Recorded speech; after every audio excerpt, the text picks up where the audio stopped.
ശ്രീ റെജി ലൂക്കോസ്, ഒരു ആണവായുധം ഉള്ള രാജ്യമാകാൻ ഇറാൻ ഇത്ര ധൃതി എന്താണ്?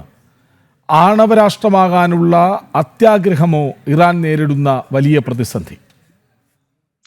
അല്ല, അത് ഓരോ രാജ്യത്തിന്റെ സ്വാതന്ത്ര്യമാണ്. ഇപ്പൊ നമ്മൾ ആണവരാജ്യമാണ്, വെളിവും വെള്ളിയാഴ്ചയില്ലാതെ പാകിസ്ഥാൻ ആണവരാജ്യമാണ്. 82ഓളം ആണവ ആയുധങ്ങളും ബോംബുകളും ഉണ്ട് ഇസ്രായേലിൽ നിന്നാണ് വ്യക്തമായത്. പക്ഷെ ഇസ്രായേൽ സമ്മതിക്കത്തില്ല. അപ്പൊ അതിലും നമ്മൾ കുറ്റപ്പെടുത്താൻ പറ്റില്ല. പക്ഷെ അത് എങ്ങനെ പ്രയോഗിക്കുന്നുള്ളതാണ് വിഷയം. ഇപ്പൊ ഞാനൊരു ഉദാഹരണം പറയാം. ഇപ്പൊ കൃഷ്ണ ചോദിച്ചതിന് മറുപടി ആയിട്ട് അവർക്ക് എന്താ അവകാശം എന്ന് ചോദിച്ചാൽ അവകാശം എല്ലാവർക്കും ഉണ്ട്. അവർക്ക് ആരാ സപ്ലൈ ചെയ്തത്? ഒരു മോസ്റ്റ് ഡേഞ്ചറസ് രാഷ്ട്രമാണ്. അതായത് വടക്കൻ കൊറിയയാണ് ഇവർക്ക് ഈ ടെക്നോളജി കൊടുത്തതും ഈവൻ യുറേനിയം കൊടുത്തതും അവരാണെന്നാണ് പറയുന്നത്. അപ്പൊ ഈ വടക്കൻ കൊറിയ എന്ന് പറയുന്നത് എന്തിനു പോകുന്ന ഒരു രാജ്യം, ആ ഭരണത്തലവനെ കുറിച്ച് നമുക്കറിയാം. അപ്പൊ അതൊരു ഡേഞ്ചറസ് പ്ലേ അവർ നടത്തുന്നൊരു ഭയമാണ് ഈ ഇസ്രായേലിനെ സംബന്ധിച്ചുള്ളൂ. ഇത് ഇസ്രായേലിന് മാത്രമല്ല, ഗൾഫ് രാജ്യങ്ങൾക്കും ഉണ്ട്. കാരണം ഇതൊരു ഷിയ രാജ്യവും ഗൾഫ് രാജ്യങ്ങളും സുന്നി രാജ്യങ്ങളും, സൗദി, ബഹ്റൈൻ പോലുള്ള രാജ്യങ്ങൾ, ഈ UAE എല്ലാം. അപ്പൊ അവർക്കിട്ട് പ്രയോഗിക്കുന്ന ഒരു സംശയമുണ്ട്. അത് ന്യായമാണ്. കാരണം വെച്ചാല് ഹൂതി വിമതന്മാര് മിക്കവാറും സൗദിക്കിട്ട് മിസൈൽ അയക്കും. പിന്നെ അത് അവര് എയറിൽ തടയുവാണ്. അവർക്ക് ഈ ഹൂതി വിമതന്മാരാരാ? ഇറാന്റെ പ്രോക്സിയാ. അതുകൊണ്ട് അപ്പൊ ആ ഒരു ഭയം അവർക്കുണ്ട്. കാരണം ഇവരെ വരുതിയിൽ നിർത്താൻ വേണ്ടിയിട്ട് ഇറാൻ അത് ചെയ്യാൻ വരായില്ല. എല്ലാ രീതിയിലും ഇരട്ട മുഖമുള്ള തുർക്കി എന്ന് പറഞ്ഞ രാജ്യം പോലും ഡേഞ്ചറസ് ആണ്. ഈ എർദോഗാൻ എന്ന് ഒരിക്കലും വിശ്വസിക്കാൻ പറ്റത്തില്ല. അതൊക്കെ അവരുടെ ഭയമാണ്. അവകാശത്തെ ചോദ്യം ചെയ്യാൻ പറ്റത്തില്ല. പക്ഷെ ഇതിനകത്ത് ഏറ്റവും കൗതുകരമായ ഒന്ന് രണ്ട് ആസ്പെക്ട് ഉണ്ട് കൃഷ്ണാജയ. എന്താണെന്ന് വെച്ചാല്, ഈ അമേരിക്കൻ പ്രസിഡന്റ് ട്രംപ് രണ്ടാം അധികാരത്തിലേറിയപ്പോൾ ആദ്യം സന്ദർശിച്ച വിദേശ രാജ്യം സൗദി അറേബ്യയും ഖത്തർ ഉൾപ്പെടെയുള്ള 3 വിദേശ രാജ്യങ്ങളാണ്. സൗദിയിലാണ് ആദ്യം ലാൻഡ് ചെയ്തത്. അന്ന് അദ്ദേഹത്തിന് ഒരു രഹസ്യ അജണ്ട ഉണ്ടായിരുന്നു. വിദേശ മാധ്യമങ്ങൾ റിപ്പോർട്ട് ചെയ്തതാ. എന്താ വെച്ചാൽ ഒരു സുന്നി രാജ്യങ്ങളിൽ ഒരു ഐക്യം ഉണ്ടാക്കുക. അത് ഇറാനെതിരെയുള്ള ഒരു നീക്കമാണത്. അതിനകത്ത് പാകിസ്ഥാനും കൂടെ ഉൾപ്പെടുത്തുക. ട്രംപിന്റെ ഒരു അജണ്ടയായിരുന്നത്. പാകിസ്ഥാനെ ഉൾപ്പെടുത്തുക എന്ന് പറയുമ്പോഴത്തേക്കും നമുക്കൊരു ഭീഷണിയാണ്. അതുകൊണ്ടാണല്ലോ ഈ പാകിസ്ഥാനുമായിട്ട് നമ്മളൊരു പ്രത്യാക്രമണ ഇതുണ്ടായപ്പോൾ പഹൽഗാം വിഷയത്തിന്റെ കോൺസിക്വൻസ് ആയിട്ട്, പിന്നെ കോൺസിക്വൻസ് പറയാൻ പറ്റില്ല, നമ്മൾ തിരിച്ചടിച്ചപ്പോൾ ഈ ട്രംപ് കാര്യമായിട്ടൊന്നും അതിനകത്ത് ഇടപെട്ടിട്ടൊന്നുമില്ല. ട്രംപ് പാകിസ്ഥാനോട് താക്കീത് കൊടുത്തിട്ടൊന്നുമില്ല. അവസാനം 2 രാജ്യങ്ങളും ജബീലെത്തുന്നത് മാത്രം ഒരു അലവഴപ്പ് വർത്താനേ പറഞ്ഞിട്ടുള്ളൂ. അപ്പൊ ട്രംപിനെ സംബന്ധിച്ചോളം പുതിയ അമേരിക്കൻ നയം എന്ന് പറയുന്നത് നമുക്കും അത്ര അക്സെപ്റ്റബിൾ ആയിട്ടുള്ള നയമല്ല. നമ്മുടെ പിന്നെ ഇന്ത്യൻസിനോട് കാണിക്കുന്ന പക്ഷഭേദം ഇന്ന് വരെ അമേരിക്കയിലെ ഒരു രാജ്യം ഒരു ഭരണകർത്താവും ചെയ്യാത്തുള്ള ഡിസ്ക്രിമിനേഷനോട് കാണിക്കുന്നുള്ളവരും അമേരിക്ക ജീവിച്ചിട്ടുള്ളതാണെന്നുള്ള നിലയ്ക്ക് അവിടുത്തെ ആളുകളായിട്ടൊക്കെ സംബന്ധിക്കും നമുക്ക് മാധ്യമങ്ങളിലൂടെയൊക്കെ നമുക്ക് വ്യക്തമാകുന്ന ഒരു കാര്യമാണ്. അപ്പൊ അവിടെ ട്രംപിനൊരു ഗൂഢലക്ഷ്യമുണ്ട്. ആ ട്രംപിന്റെ അല്ലെ അമേരിക്കയുടെ ലക്ഷ്യം എന്ന് പറയുന്നത് ഇസ്രായേലിനെ കൊണ്ട് പിന്നെ ഒരു പരിധി പറയുകയാണെന്നുണ്ടെങ്കിൽ ഞാൻ നേരത്തെ പറഞ്ഞ പോലെ തന്നെ അമേരിക്കയുടെ ഒരു സ്വന്തം പ്രവിശ്യ പോലെയാണ് ഇസ്രായേൽ എന്ന് പറയുന്നത്. കാരണം എന്താ അറിയോ? ഇസ്രായേൽ എന്ന് പറയുന്ന രാജ്യത്തിനെ നിയന്ത്രിക്കുന്നത്, ലോകത്തെ ഒരു പരിധി വരെ സമ്പദ്ഘടന നിയന്ത്രിക്കുന്നു. അതിലുപരിയായി അമേരിക്കയുടെ ഭരണചക്രം തിരിക്കുന്നതിൽ നിർണായക പങ്ക് വഹിക്കുന്ന ജ്യൂസിനെ എഴുത്തള്ളി അമേരിക്കയിൽ ഒരു ഭരണകൂടത്തിന് മുന്നോട്ട് പോകാൻ പറ്റുന്നില്ല. അത് ചരിത്രം 48 ഈ രാജ്യം തുടങ്ങിയ കാലം പോലുള്ള സത്യമാണ്. ലോകത്തിൽ ഐക്യരാഷ്ട്രം പ്രഖ്യാപിച്ച ഏക രാഷ്ട്രം എന്ന് പറയുന്നത് ഇസ്രായേൽ 1948. ഇസ്രായേൽ എന്ന് പറയുന്നത് ഇന്ത്യയുടെ കേരളത്തിന്റെ ജനസംഖ്യ പോലുള്ള 94 ലക്ഷം ജനങ്ങളെ അവിടെ ജീവിക്കുന്നുള്ളൂ. വില കൊടുത്ത് വാങ്ങിച്ച ഭൂമിയാണ് അവരിപ്പോ ഇതുവരെ എന്നും യുദ്ധമാണ് അവിടെ. ഇപ്പൊ ഞാൻ മനസ്സിലാക്കിയെടുത്തോളം ഇസ്രായേൽ ചെറിയ ക്ഷീണം ഇസ്രായേലിന് പറ്റിയിട്ടുണ്ടെന്ന് പറയാൻ പറ്റുന്നില്ല. കാരണം ഈ ഇറാഖിന്റെ മിസൈൽസ് അവിടെ അവരാണ് 300ഓളം മിസൈൽ വിട്ടു കഴിഞ്ഞു. അയൺ ഡോം വെച്ചുകൊണ്ട് അവർ പ്രതിരോധിച്ചു. ആ പ്രതിരോധം പാളിക്കൊണ്ട് ഏതാണ്ട് 12ഓളം മിസൈലുകൾ ടെലവീവിലും അവരുടെ തൊട്ടടുത്ത് തുറമുഖ നഗരത്തിലൊക്കെ വീണതായിട്ട് നമ്മുടെ മുമ്പിലുണ്ട്. ഇപ്പൊ അവർ പ്രഖ്യാപിച്ചിരിക്കുന്ന 22 പറഞ്ഞേ ഉള്ളൂ. അതിൽ കൂടുതൽ നടന്നിട്ടുണ്ട്. ഇറാനെ സംബന്ധിച്ചോളം കുട്ടികളും സ്ത്രീകളോടൊക്കെ ഏതാണ്ട് അൺഡിക്ലെയർഡ് മരണമെന്ന് പറയുന്നത് 800 എന്നാ പറയുന്നത്. പക്ഷെ ഇറാൻ സമ്മതിച്ചിരിക്കുന്ന 320 മാത്രമേ ഉള്ളൂ. അപ്പൊ ഇതൊരു ദുരന്തത്തിലേക്ക് തന്നെയാണ് കടന്നുകൊണ്ടിരിക്കുന്നത്. അൾട്ടിമേറ്റ് ആയിട്ട് നമുക്ക് കാര്യം പറയാം.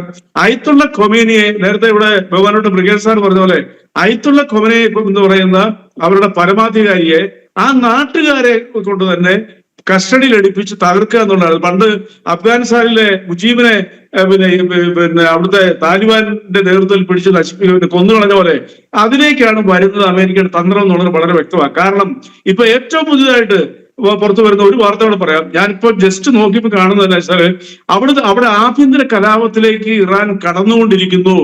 82% ഓഫ് ദി ഇറാൻ സിറ്റിസൺ ഇപ്പോഴത്തെ ഭരണത്തിനെതിരാണ്. പ്രത്യേകിച്ച് യൂത്തുകൾ കംപ്ലീറ്റ് ഒരു മുല്ലപ്പൂ വിപ്ലവം പോലെ. പണ്ട് ടുണീഷ്യ തുടങ്ങി ഈജിപ്തിലെ അൻവർ സാദത്തിനെ കീഴടക്കി ഇങ്ങനെ വന്ന ഒരു മുല്ലപ്പൂ വിപ്ലവം ആ രാജ്യത്ത് തുടങ്ങി അതിനുള്ള സാധ്യത ഉണ്ട് എന്നുള്ളതാണ് ഇപ്പൊ നമുക്ക് മനസ്സിലാക്കാവുന്നത്.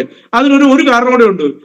നമ്മുടെ നെതന്യാഹു കഴിഞ്ഞ പ്രാവശ്യം അടി കൊടുത്തപ്പോൾ ഇത്തവണയും പറഞ്ഞു ആ രാജ്യത്തെ ജനങ്ങളോട് ഞങ്ങൾക്ക് യാതൊരു ബുദ്ധിമുട്ടില്ല, നിങ്ങൾ ഞങ്ങളുടെ സഹോദരനാണ്, നിങ്ങൾ ടെഹ്റാനിൽ നിന്ന് ഒഴിഞ്ഞു പോകും, ഞങ്ങൾ ഇത് നശിപ്പിക്കും എന്ന് പറഞ്ഞ പോലെ തന്നെ ടെഹ്റാനിൽ നിന്നും ലക്ഷക്കണക്കിന് മില്യൺസ് ഓഫ് ആകുന്ന ആൾക്കാർ പാലായനം ചെയ്യുന്നു, റോഡുകൾ ബ്ലോക്ക് ആകുന്നു. അപ്പൊ അതിൽ നമുക്ക് ചിന്തിക്കാം, ഈ ഖമനേനി എന്ന് പറയുന്ന അമേരിക്കയുടെ ഇസ്രായേലിന്റെ സർവൈലൻസിന്റെ ഉള്ളിൽ തന്നെയാണ്.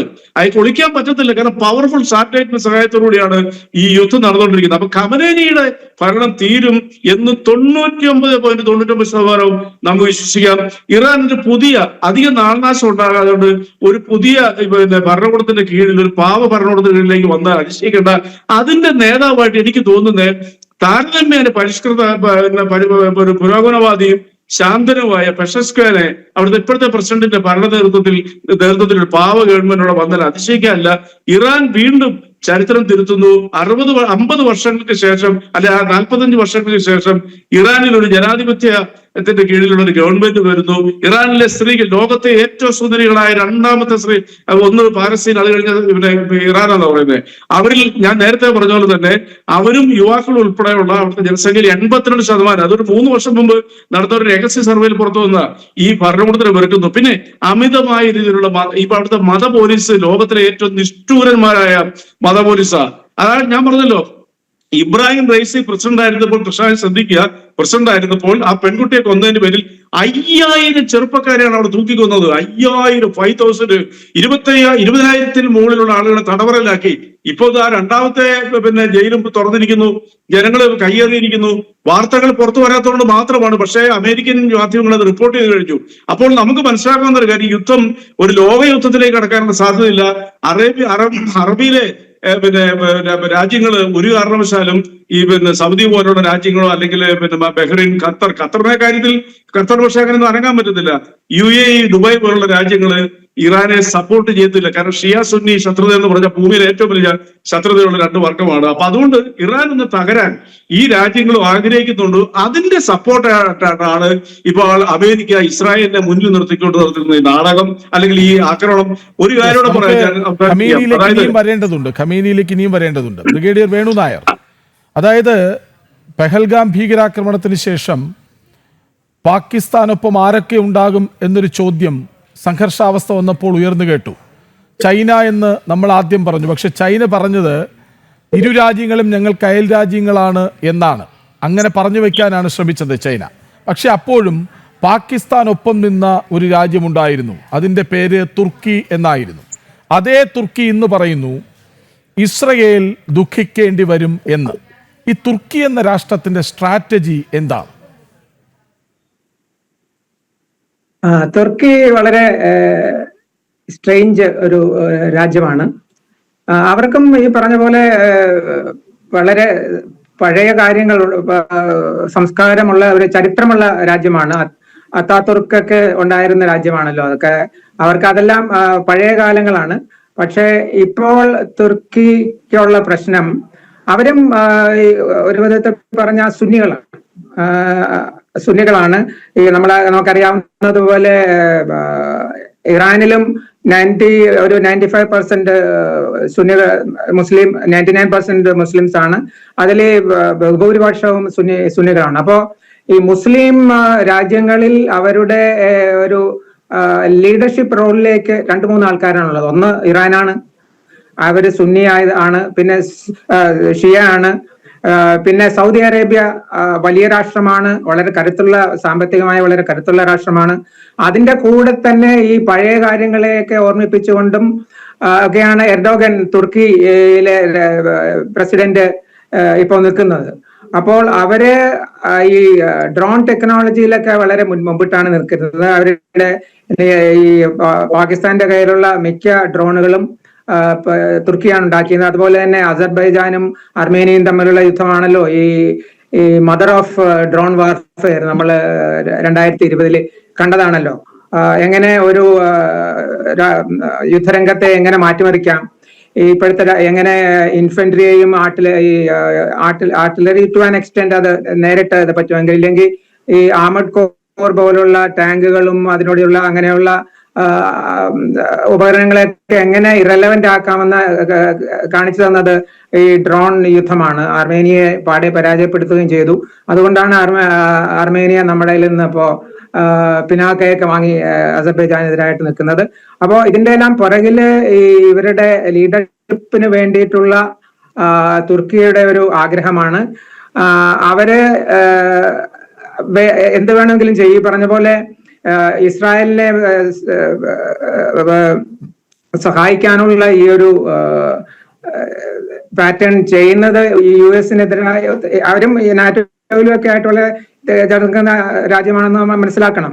എന്നാലും അവർക്ക് അവരുടേതായ ഈ ഒരു വെസ്റ്റ് ഏഷ്യ അല്ലെങ്കിൽ ആ ഒരു സെൻട്രൽ ഏഷ്യ, ആ ഒരു ഭൂപ്രദേശത്തുള്ള ഒരു ലീഡർഷിപ്പിനും അങ്ങനെ പിന്നെ എർഡോഗന്റെ ഞാനാണ് നമ്പർ 1 ഇൻ മുസ്ലിം വേൾഡ് എന്നൊക്കെയുള്ള അങ്ങനെ ഒരു കാര്യത്തിലേക്ക് വേണ്ടിയിട്ടാണ് തുർക്കിയുടെ ഇങ്ങനെയുള്ള പറച്ചിലുകൾ. അവർക്ക് എത്രത്തോളം ചെയ്യാൻ പറ്റും എന്നുള്ളതൊരു ചോദ്യചിഹ്നമാണ്. പിന്നെ ഈ ഞാൻ പറയാൻ ഉദ്ദേശിക്കുന്നത് ഈ സ്ട്രെങ്ത് ആൻഡ് വീക്ക്നെസ്സസ് ഓഫ് ഈ രണ്ട് പാർട്ടികളും കൂടെ ഒന്ന് നമുക്ക് നോക്കിപ്പോകാം.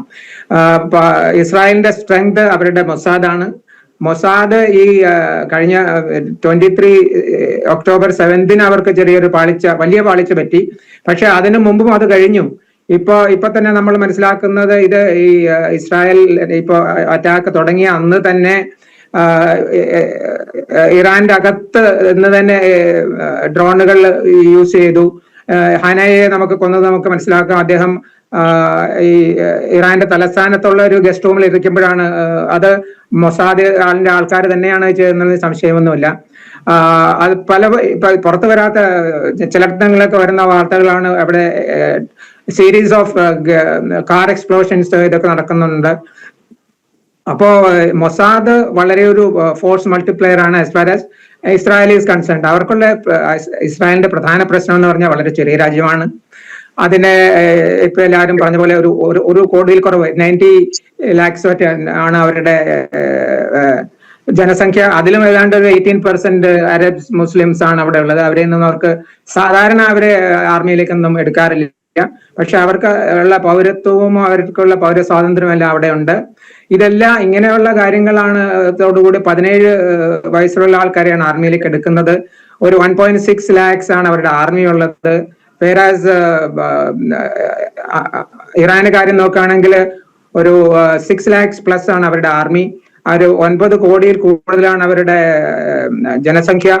അവരുടെ ഏരിയ, വാസ്റ്റ് ഏരിയ ആണ് ഇറാനുള്ളത്. അവർക്ക് ഓയിലാണ് അവരുടെ ഏറ്റവും പ്രധാനപ്പെട്ട കാര്യം. അതിനുള്ള സാങ്ഷനിൽ നിന്നെല്ലാം വളരെ ഈ റഷ്യ അവരുടെ ഓയിൽ വാങ്ങുമായിരുന്നു. ഇന്ത്യയും ഇപ്പൊ നമ്പർ 2 സപ്ലയർ നമുക്ക് ഓയിൽ ഇറാനാണ് തരുന്നത്. ഇറാനിലുള്ള പ്രശ്നം, അവർക്കുള്ള ഒരു മേൽക്കൈ എന്ന് പറയാവുന്നത് ഈ തിയോക്രാറ്റിക് ഒരു ഗവൺമെന്റും ആൻഡ് സൊസൈറ്റിയുമായി മാറുന്നതിന്റെ ഒരു പ്രധാന കാര്യം, അവർക്കൊരു ഈ ആർമി, നേവി, എയർഫോഴ്സിന്റെ മുകളില് അവർക്കൊരു സൂപ്പർ മിലിറ്ററി ഉണ്ട്. അതാണ് Islamic republic revolutionary guard core എന്ന് പറയുന്നത്. അവരെ എല്ലാ കാര്യങ്ങളിലും ഒരു പ്രത്യേക ഈ കൊമീനിസം ഊട്ടിയുറപ്പിക്കാൻ വേണ്ടിയിട്ട് ഉണ്ടാക്കിയ ഒരു സൂപ്പർ മിലിറ്ററിയാണ് എല്ലാ കാര്യത്തിലും. അവിടുത്തെ ഇറാനിലെ സാമ്പത്തിക കാര്യങ്ങളിൽ വരെ ഇടപെടുന്ന ഒരു സംഘടനയാണ് ഈ റെവല്യൂഷണറി ഗാർഡ്. അതിന്റെ ഹെഡിനെ എലിമിനേറ്റ് ചെയ്യാൻ പറ്റി. അതുപോലെ ചീഫ് ഓഫ് സ്റ്റാഫ് നമ്മുടെ അവിടുത്തെ ആർമിയെ ചെയ്യാൻ പറ്റി. ന്യൂക്ലിയർ സയന്റിസ്റ്റിനെ ഒക്കെ എല്ലാം ചെയ്തു. അപ്പോ പിന്നെ പറഞ്ഞ പോലെ ഇപ്പൊ വേറെ നമ്മുടെ കോ പാനലിസ്റ്റ് പറഞ്ഞ പോലെ അവിടെ ഈ 46 വർഷത്തെ അടിച്ചമർത്തിക്കൊണ്ടുള്ള ഭരണത്തിനെതിരായിട്ട് അവിടുത്തെ പൊതുജനങ്ങൾ മാറിയില്ലെങ്കിലേ അബദ്ധമുള്ളൂ. ഈ 2 വർഷം മുമ്പ് നടന്ന ഈ ഒരു ഹിജാബ്, ആന്റി ഹിജാബ് അതിൽ എത്ര പെൺകുട്ടികളാണ് പുറത്ത് വരാൻ ധൈര്യം കാണിച്ചത്. അപ്പൊ പെൺകുട്ടികൾക്ക് ഇത്രയും ധൈര്യം ഉണ്ടെങ്കിൽ പബ്ലിക്കിന് എന്തായിരിക്കും